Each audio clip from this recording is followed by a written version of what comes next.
Magic Tree House, Book Number 10, Ghost Town at Sundown. Chapter 1, How Wild. Jack and Annie were sitting on the porch of their house. Annie was gazing down the street at the Frog Creek woods. Jack was reading a book. "I have a feeling we should check the woods again," said Annie. "Why?" said Jack without looking up. "A rabbit's hopping by," said Annie. "So we've seen rabbits before." "Not like this one," said Annie. "What do you mean?" Jack stood up and looked with her. He saw a rabbit with very long legs hopping down their street. Soon the rabbit left the sidewalk and headed into the woods. "He's a sign," said Annie. "A sign of what?" said Jack. "That Morgan's back," said Annie. She jumped off the porch. "Come on." "But what about dinner?" Jack said. "Dad said it would be ready soon." "Don't worry," said Annie. "You know when we leave at the tree house, time stops." She ran across their yard. Jack pulled on his backpack. "Back in 10 minutes, he called through the screen door. Then he followed Annie. They hurried down their street and into the Frog Creek woods. The sun was setting above the trees. "There he is," said Annie. The rabbit was standing in a ray of sunlight. When he saw them, he took off. Jack and Annie followed the rabbit until he vanished behind the tallest tree. "I told you, see?" said Annie, panting. She pointed up at the tree. Morgan Le Fay was waving to them from the magic tree house, high in the branches. Jack and Annie waved back to her. As always, Jack was very happy to see the enchantress librarian again. "Come on up," she called. Annie and Jack started up the rope ladder. "Annie, is he your friend?" "Perhaps," said Morgan. She smiled mysteriously. "I have many odd friends." "Including us," said Annie. Morgan laughed. "That's right." "How are you?" said Jack. "I'm still having problems with Merlin," said the enchantress, "which leaves me little time to do my real work. But soon you both will become master librarians, and that will be a big help to me." Jack smiled. He was going to be a master librarian who traveled through time and space. It was almost too good to believe.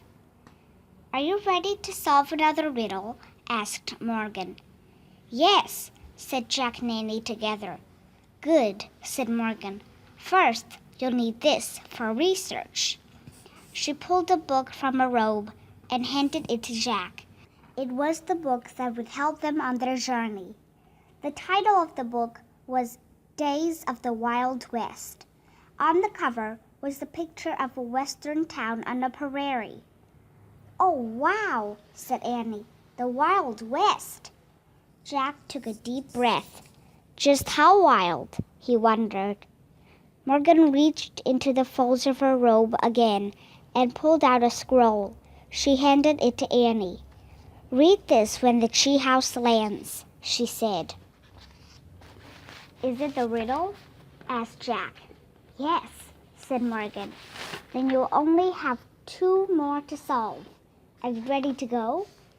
Jack and Annie nodded. Annie pointed to the picture on the cover of the Wild West book.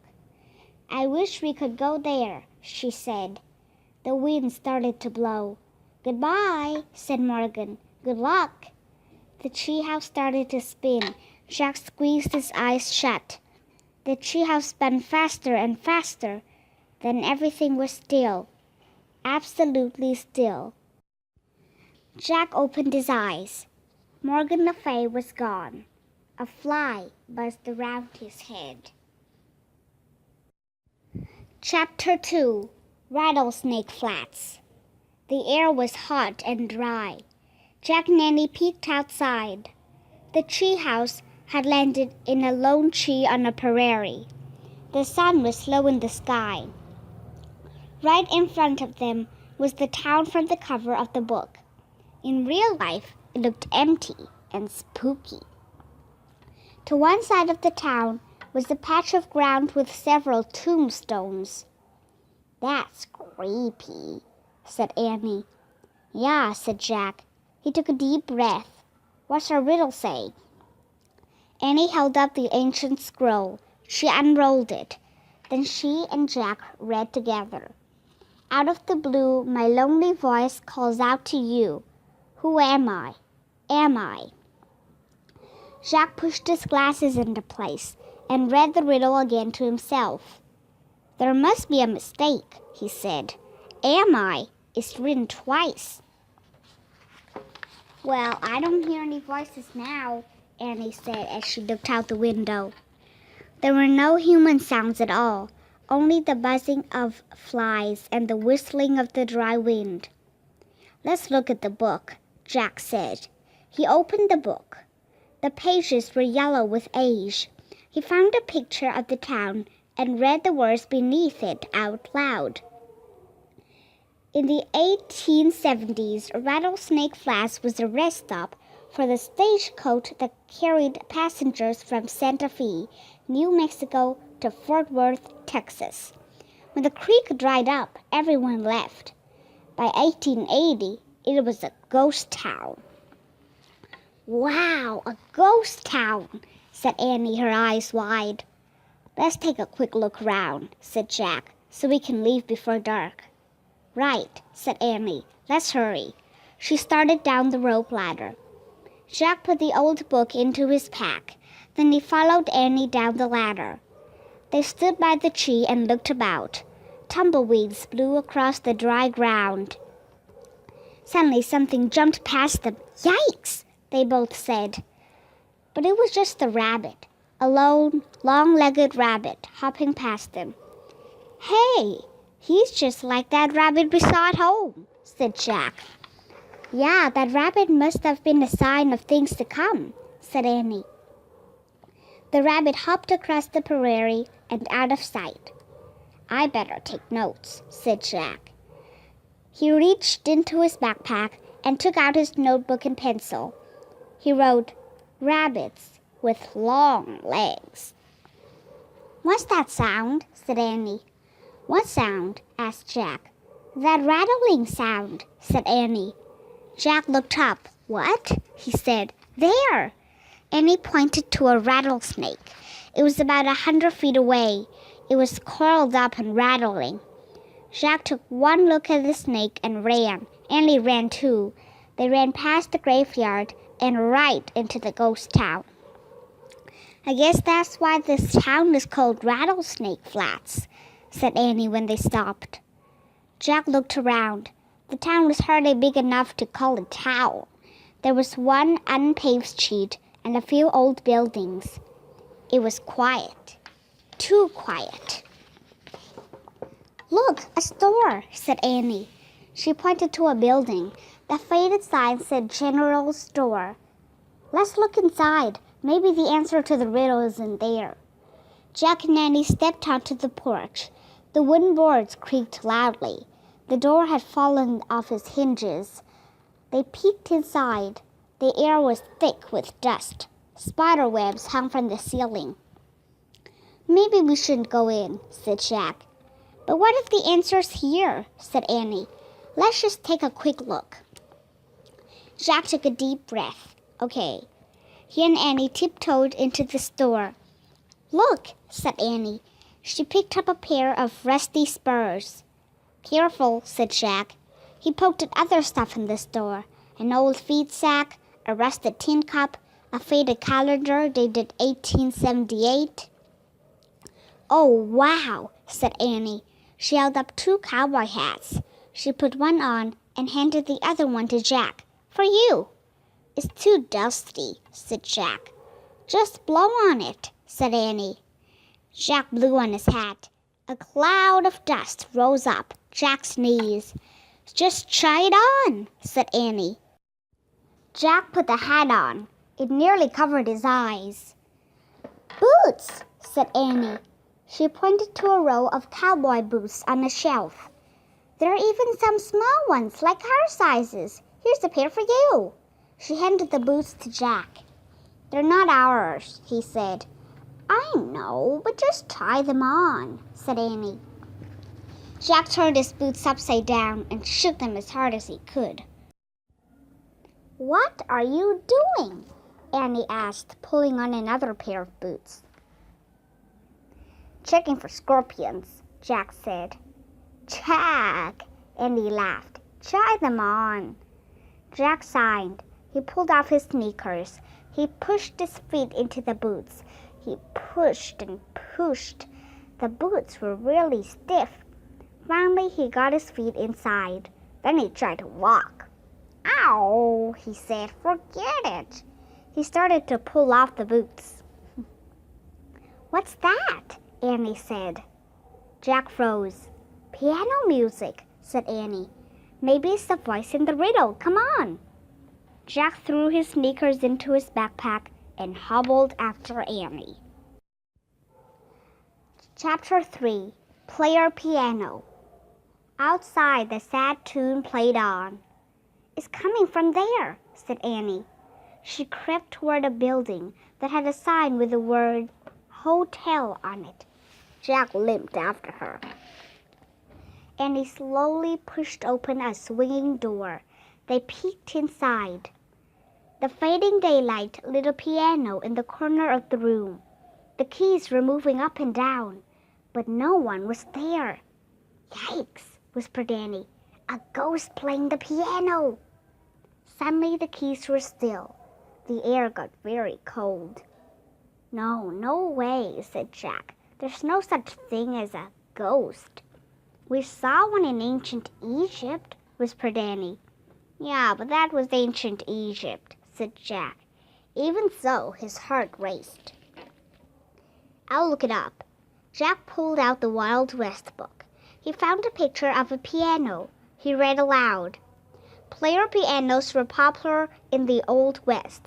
The piano played automatically when someone pumped its floor pedals. Later, with the help of electricity, the piano played all by itself. Phew! Jack closed the book. I knew there was an answer, he said. It must be electric, and somewhere it came on. I didn't know they had electricity in the Wild West, said Annie. They didn't, said Jack. He looked at Annie. Oh man, let's get out of here, he said. Jack and Annie backed out of the hotel. When they got outside, they heard another sound. Horse hooves thumping against the hard ground. A cloud of dust seemed to be moving toward the town. As it got closer, Jack saw 3 riders. They were herding a small band of horses. Hide, Jack said. Where? Said Annie. Jack looked around wildly. He saw 2 barrels outside the hotel. There, he said. Jack and Annie hurried to the empty barrels. Jack climbed inside one and tried to scrunch down. His hat wouldn't fit. He jumped out of the barrel and threw his hat into the hotel. Mine too, said Annie. Jack grabbed hers and threw it. Then he scrambled back into the barrel, just in time. Jack heard the horses thunder into town. He peeked through a crack in the barrel and saw a blur of cowboys and horses go by. Whoa, whoa, whoa, men shouted. Jack heard the horses come to a halt. They stamped and snorted. All he could see were shadows through the crack. Dust covered Jack. He had to sneeze. He pinched his nose. The creek bed must have dried up, a cowboy yelled. This town's a ghost. Yup, it gives me the shivers, said another. Let's camp over the rise. Jack really had to sneeze now. He pinched his nose tighter, but he couldn't stop the sneeze. He let out a choke. Achoo! What was that? Someone said. Just then a loud whinny split the air. Jack saw a beautiful horse rear up. She had no rider or saddle, just a rope around her neck. She was as red as the sunset. She had a wild black mane and a white star above her eyes. We can't keep fighting this one, boss, a cowboy yelled. Yup, she wants her colt, another said. We shouldn't have left him behind. He was too slow, a growly voice said. We'll sell her when we cross the border. That's terrible, thought Jack. He knew Annie must be upset too. He just hoped that she wouldn't jump out of her barrel. But the cowboys pulled the red horse away. The ground rang from the pounding of hooves as they galloped off. Jack and Annie stood up. They watched the riders disappear into the dust. The pounding faded away. All was quiet again, except for the lazy buzzing of flies. They were mean to that horse, Annie said in a low, angry voice. I know, but there was nothing we could do, said Jack. His boots were killing him. He climbed out of his barrel. Man, I have to get these off, he said. Jack sat down on the porch of the hotel. He grabbed the foot of one boot and pulled. Jack, said Annie, I think there is something we can do. What? Jack looked up. A small horse was running down the road. He was as red as the wild mother horse. He had the same black mane and white star above his eyes. A rope was around his neck. He looked very lost. Chapter 4. Hands Up. It's the colt, said Annie. He's looking for his mother. She ran toward the wild-eyed little horse. Wait, called Jack. Oh, brother. He pulled the book out of his pack. He found a chapter titled Horses of the Wild West. He started reading. At the end of the 1800s, over 1 million wild horses called mustangs wandered to the west. These tough, fast horses were descendants of runaway Spanish horses. Mustang herders captured them and sold them to ranchers. Breaking a wild mustang took great skill. Jack turned the page. There was a picture of a herd of horses. 2 of them even looked like the beautiful mare and her colt. Hey, Annie, Jack called. You should see this picture. Annie didn't answer. Jack looked up. Annie was trying to get close to the young mustang, but he kept darting away. Watch it, he's wild, said Jack. Annie was speaking softly to the colt. She slowly reached out and grabbed the end of his rope. Still talking to him, she led him to a broad wooden post. Stop, don't do anything, said Jack. He flipped the pages of his book. He found a section called How to Cheat a Horse. The basic rules on how to cheat a horse are simple. A soft hand, a firm voice, a sunny attitude, praise, and reward. I've got the rules, shouted Jack. Don't do anything before I write them down. Jack pulled out his notebook and pencil. He wrote, horse rules, soft hand, firm voice, sunny attitude, praise, reward. Okay, listen. Jack looked up. But Annie was already sitting on the colt's back. Jack froze. He held his breath. The mustang whinnied and pawed the ground. He snorted and tossed his head. Annie kept patting his neck and talking softly. Finally, the young horse grew still. Annie smiled at Jack. I named him Sunset, she said. Jack let out his breath. Let's go, said Annie. We have to take him to his mom. Are you nuts? Said Jack. We have to solve our riddle. It will be dark soon, and those guys were real bad guys, I could tell. We don't have any choice, said Annie. Oh, brother. Jack knew she wouldn't change her mind. Let's see what the book says. He read more about mustangs. Wild mustangs live together in families. The bond between her mare and her young is very strong. His sound of distress or hunger will always bring her to him. A mustang cannot bear to wander alone. Jack groaned. He looked at Sunset. The young mustang did have a sad look in his eyes. Okay, we'll make a plan, he said. But first I have to get out of these boots. Jack grabbed one of his boots and pulled. Hurry, said Annie. I can't even think in these things, said Jack.